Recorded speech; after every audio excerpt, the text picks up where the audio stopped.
Já gostava muito das brasileiras naquela altura e ele arranjou uma criança. Pronto. Nunca mais quis saber nem da brasileira nem da criança, nem soube se existia. Pronto. O que é certo é que quando chegam chamava a Baía Fria, era assim que era chamada, a Baía Fria, sim. Os indígenas reconhecem-no e diz que ele tem um filho que tinha nascido entretanto. Não é? Pronto. Então vão buscar a mãe da criança e a criança, que nessa altura tinha 8 anos. Pronto, nasceu em 1511 e estamos em 19, tinha 8 anos. Então, pronto, ele ficou a conhecer a mãe da criança, a conhecer não, viu de novo a mãe e a criança pela primeira vez. Agora há um problema. Será que o filho, que era chamado Joãozinho Carvalho, participou na Armada? Era difícil, porque o Fernando Magalhães tinha uma legislação muito rigorosa relativamente a tudo que se passasse nas nós.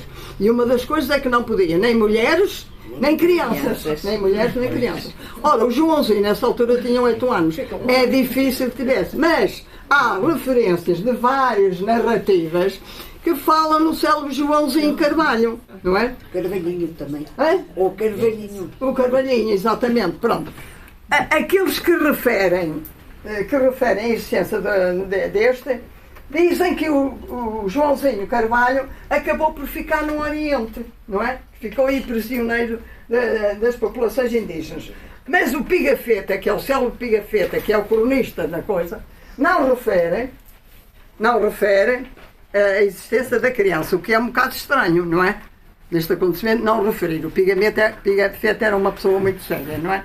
Assim como também se faz referência a um jovem, não se sabe bem que idade tinha, que seria filho natural do Fernando Magalhães, que é o Cristóvão Rebelo. Olha, sobre este Cristóvão Rebelo, o Pigafetta diz, ele na inscrição está, Cristóvão Rebelo, criado de Fernando Magalhães. Criado de Fernando Magalhães, não diz mais nada. E o Pigafetta diz que ele morreu na mesma altura que o pai.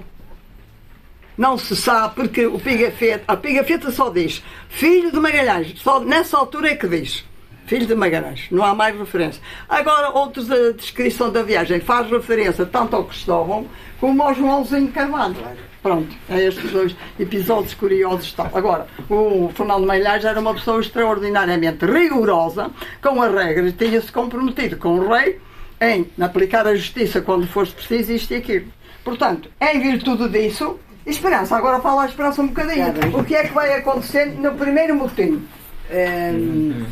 Primeiro motim é na Guiné. Não. É na Guiné. Sim. Que é do Cartagena. O Cartagena, como era filho do Bispo de Burgos, o Cartagena sabia que era filho do Bispo de Burgos. E era uma pessoa que ia com poderes extraordinários, não é? Pronto.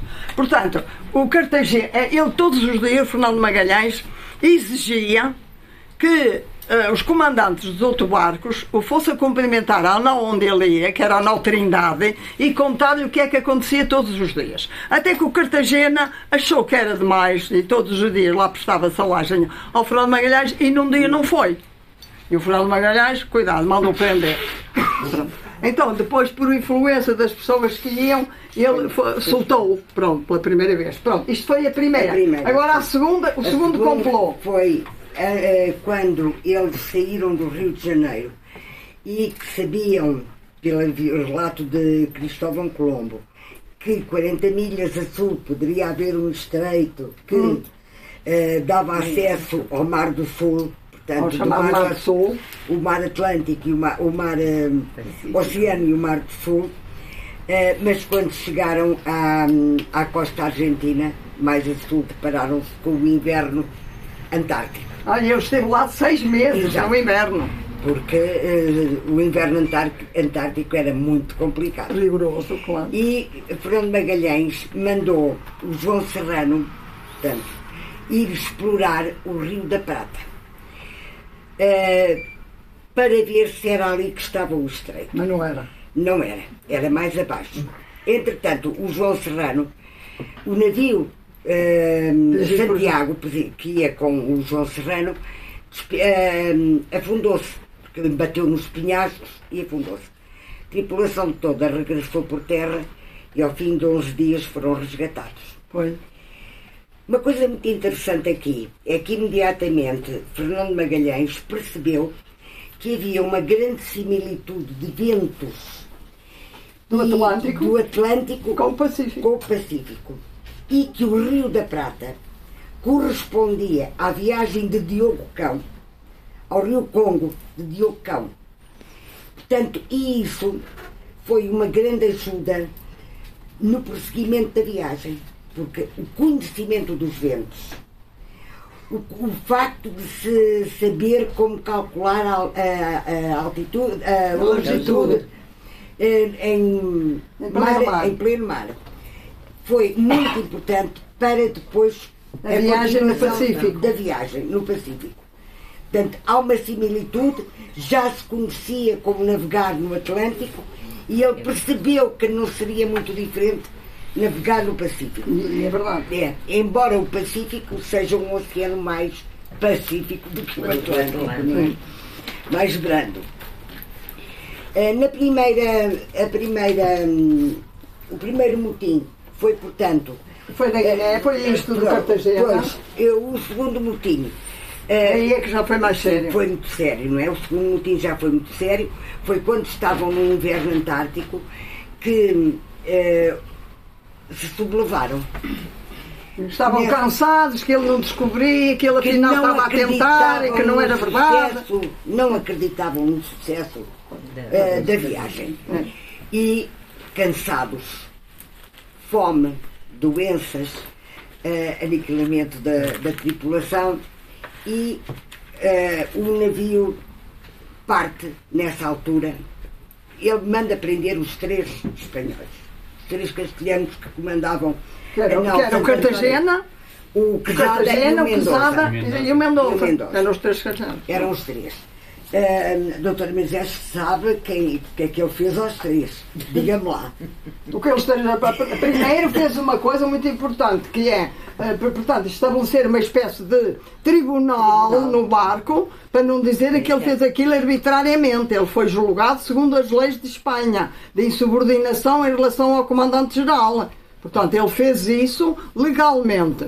E depois, o Cartagena e um frade francês que ia também lá, foram abandonados nessa zona perfeitamente isolada, com algum biscoito e umas garrafas de vinho.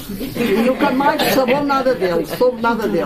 E depois, o Quesada e o Luís de Mendoza foram mortos e esquartejados. E não só eles, estes foram os mais importantes, depois foram outros também mortos. Portanto, a Santiago tinha morrido na investigação do Estreito. Pronto. E agora, o Estevão Gomes, que era o piloto, pegou numa das naus, que era a nau Santo António, que era a melhor, a que fazia mais falta, porque era que ia mais sobrecarregada de mantimentos, e zarpou rumo à Espanha. Desertou com a maior parte dos mantimentos, não é? Pronto.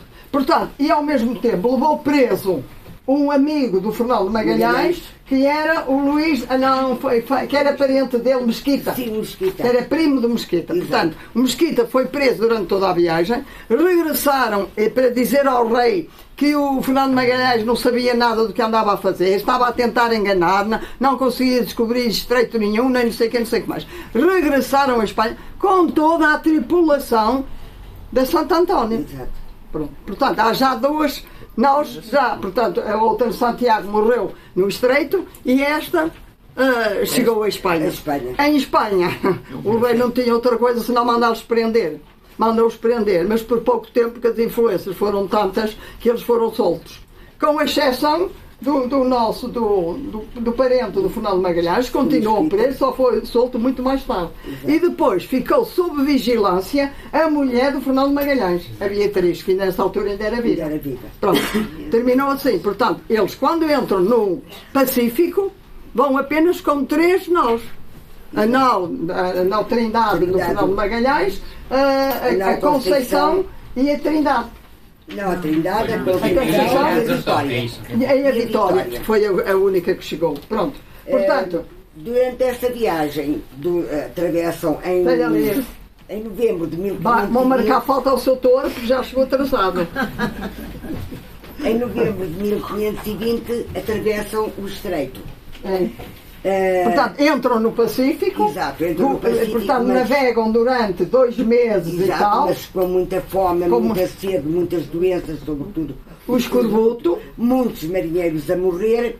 Foi. E mais uma vez as insubordinações, porque estavam todos cansados, não acreditavam no sucesso daquela expedição. Que eles chegassem às especiarias. E as tripulações estavam também a ser dizimadas.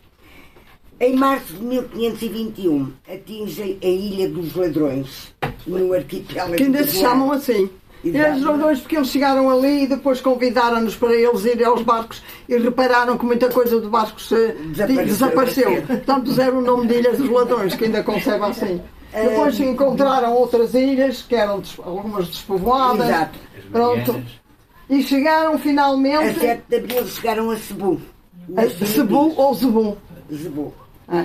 Era já nas Filipinas. Exato. Aí o Fernando de Magalhães já tinha conhecimento de não deviam estar muito longe das especiarias, uma vez que ele tinha estado lá em Malaca e o Serrão sabia muito bem da situação das especiarias. O Fernando de Magalhães, nessa altura, também já começava a duvidar que as Molucas pertenciam a Espanha. Pois só, supõe-se que ele já começava a duvidar daquilo que tinha dito ao Imperador Carlos V. Pois depois chegam a Zebu e começam logo aí as trocas das especiarias, trocas comerciais entre... Sim, e presentes, eles chamaram tal, o rei de Zebu foi lá, presentearam-nos, deram outros presentes e tal. E uma coisa se meteu na cabeça de Magalhães, coitado, foi que havia de cristianizar logo a população de Zebu. Pronto, foram todos batizados, incluindo o rei, a rainha, portanto, foram todos batizados. Ele ficou muito contente, porque eles aceitaram isso, sabiam lá o que era o cristianismo e o que não era, e deixaram assim. Pronto.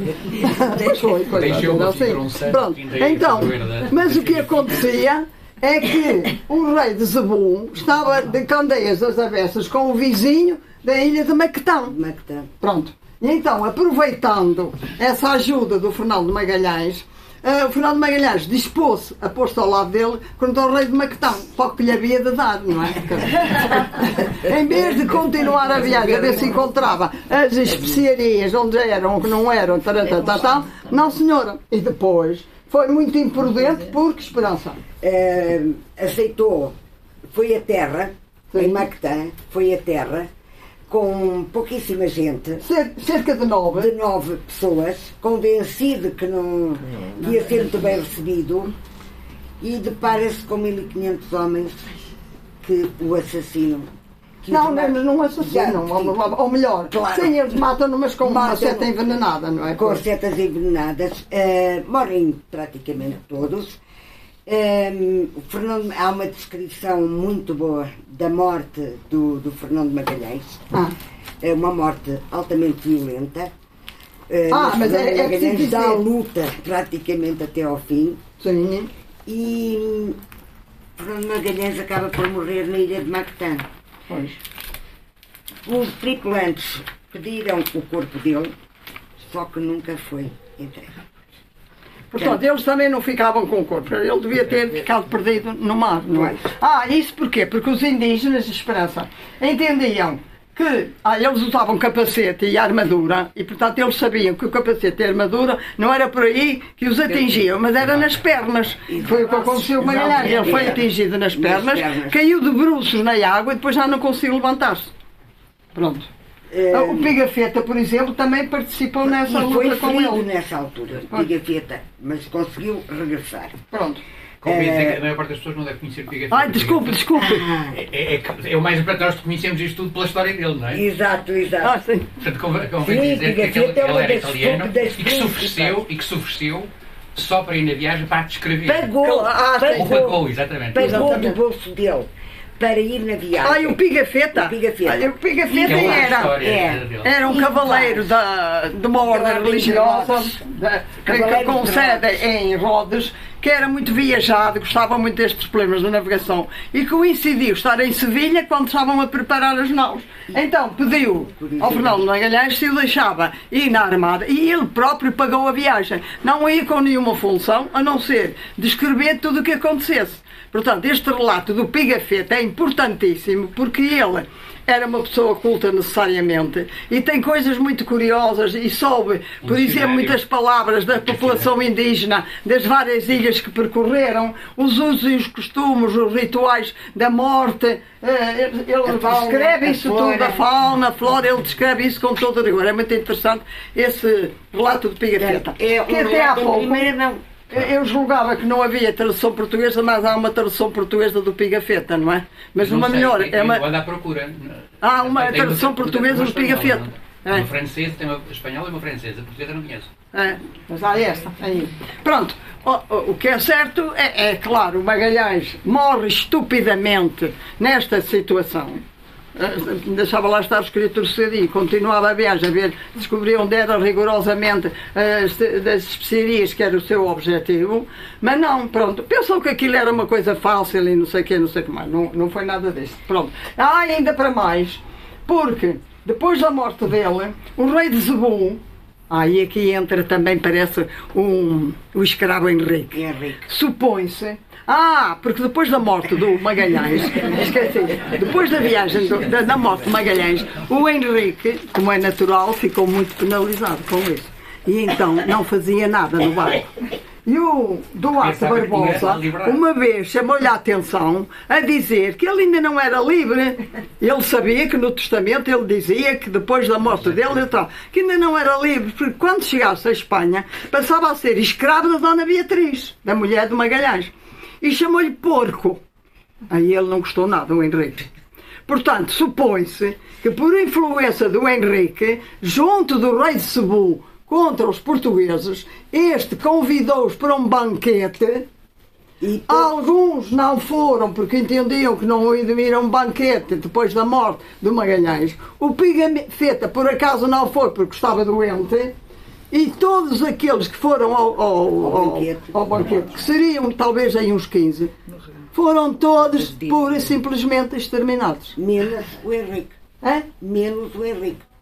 Menos o Henrique. O Henrique, pois, menos o Henrique. O Henrique ficou por aí, nunca mais soube notícias dele, porque ele era malaio, não é? Ele era nessa zona. Já sabia que estava perto, porque ele falava a mesma língua dos filipinos. Exatamente. E era intérprete. Era intérprete e, portanto, sabia, era malaio, tinha sido natural daquela coisa. Mas eles também não permitiram que ele ficasse livre, porque lhes interessava o Henrique como tradutor. Pois, como intérprete. Pois é, claro que não. Pois que ele era intérprete, tem um papel muito importante. O Henrique tem um papel. E foi sempre extraordinariamente fiel ao Fernão de Magalhães. Exatamente. Mas entre o Elcano e o Fernão de Magalhães apareceu um português que foi comandante da expedição e que se portou mal e que também foi morto. E esse é que foi morto por esses dias, não sei se foi um mês. Se foi esse período, com o terceiro, não foi só o Fernando Magalhães e Elcano. Ora, o Pigafetta, que normalmente não dá grande importância a certas coisas pequeninas que aconteceram durante a viagem, diz que o Cristóvão Rebelo, que era então, seria o filho de Fernando Magalhães, morreu juntamente com o pai. Nessa luta aí, que morreu. Mas há muitas descrições, portanto, o Pigafetta por acaso refere isso, mas há muitas pessoas que não fazem referência a isso. Pronto, não se sabe exatamente se é verdade ou não. Pronto.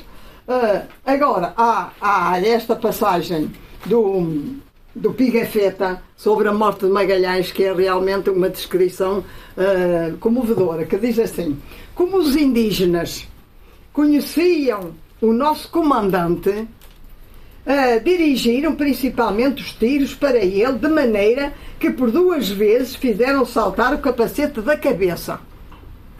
No entanto, Fernão não cedeu, combatendo os nossos a seu lado em reduzido número. Esta luta, tão desigual, durou cerca de 1 hora.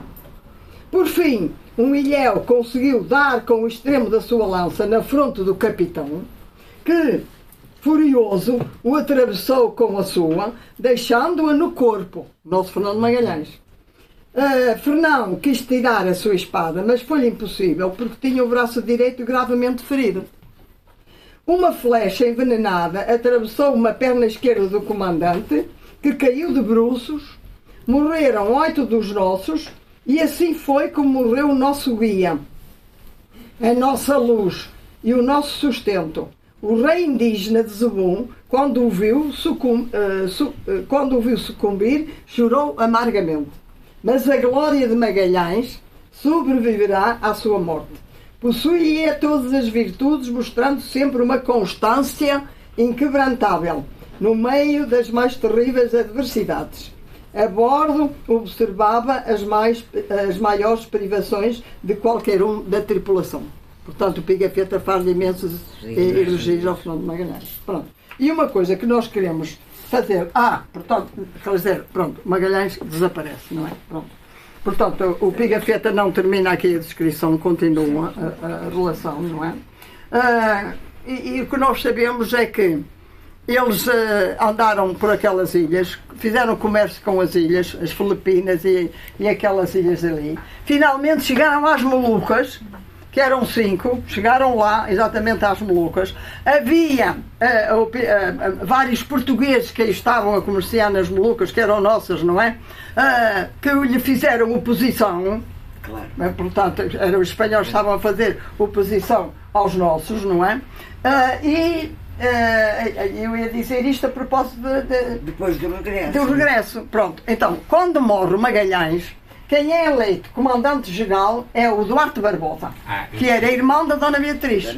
Portanto, era cunhado do Fernando Magalhães. E depois são nomeados mais 2 espanhóis, o Serrano e o Mendonça, ou qualquer desses, assim, pronto. O que é certo é que só depois, primeiro foram escolhidos estes 3, não é? Depois, uma das naus foi desmantelada, porque já estava sem possibilidade.